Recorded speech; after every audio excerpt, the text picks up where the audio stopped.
Hello साथीहरु, फेरि पनि अर्को भिडियोहरु लिएर आइसकेको छु। साथीहरु भिडियो अन्तिमसम्म हेरिदिनु होला र देख्न सक्नुहुन्छ कि भिडियोले पुरा पढिसक्नु भएको छ। साथीहरु एकदमै खुसीको खबर छ, भिडियो अन्तिमसम्म हेरिदिनु होला। च्यानललाई सब्स्क्राइब र देख्न सक्नुहुन्छ साथीहरु सुशीला कार्की प्रधानमन्त्री प्रचण्ड र आज बैठक बोलाएको थियो र साथीहरु बैठक आज चाहिँ गरेको छ। साथीहरु भिडियो अन्तिमसम्म हेर्नु होला। अग्रिम भुक्तानी गर्न पाउने व्यवस्था गरिएको छ। व्यवसायीहरूलाई सरकारले र देख्न सक्नुहुन्छ एकदमै ठुलो भिड छ।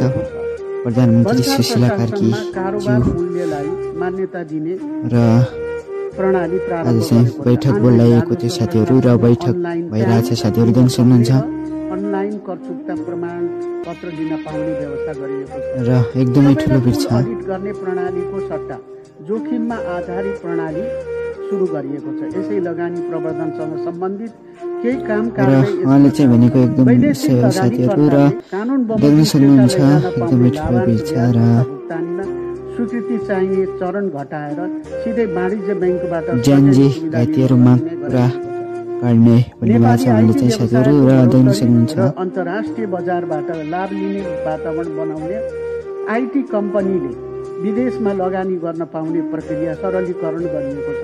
नेपालमा कालो सूचीमा रहेका कम्पनीले पनि व्यवसाय भिडियो अन्तिमसम्म हेर्नु होला साथीहरु। भिडियो कस्तो लाग्छ जस्तो लाग्छ त्यति गरिदिनु नभुल्नु साथीहरु। विदेशी लगानी बापतको वैदेशिक मुद्रा भित्याउने प्रक्रिया सरलीकरण गरिएको छ।